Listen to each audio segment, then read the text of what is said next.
ঘূর্ণিঝড় ইয়াসের প্রভাবে ২ পরগনা, পূর্ব মেদিনীপুর ও কলকাতায় ইতিমধ্যে বৃষ্টি শুরু হয়ে গিয়েছে। বুধবার রাত থেকে এই ঝড় বৃষ্টির পরিমাণ আরও বাড়বে বলেই পূর্বাভাসে জানিয়েছেন আবহাওয়া অফিস।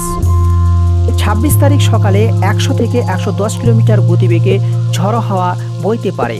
ঘূর্ণিঝড়ের ল্যান্ডফলের সময় তা বেড়ে হতে পারে ঘন্টায় ১৮৫ কিলোমিটার। উপকূলে সমুদ্রের জলোচ্ছ্বাস ২ থেকে ৪ মিটার বাড়তে পারে। ২৭ মে বৃহস্পতিবার বাঁকুড়া, পুরুলিয়া, পশ্চিম বর্ধমান, বীরভূম, পশ্চিম মেদিনীপুর, মালদা, দার্জিলিং, কালিম্পংয়ে ভারী বৃষ্টি হতে পারে। বাকি জেলায় হালকা বৃষ্টির সম্ভাবনা রয়েছে। গাঙ্গেয় পশ্চিমবঙ্গ উপকূলে ঘন্টায় ৭৫ কিলোমিটার গতিবেগে হাওয়া বইবে। বুধবার দুপুরে সাগর আর ওড়িশার পারাদ্বীপের মাঝামাঝি এলাকায় বালেশ্বরে আছড়ে পড়বে ইয়াস। কিন্তু তার আগে ও পরে কোথায় কেমন বৃষ্টি হবে, কতটা জোরে হাওয়া বইবে ও জলোচ্ছ্বাস কতটা হবে সে ব্যাপারে পূর্বাভাস ও সতর্কতা জারি করেছে আবহাওয়া দফতর।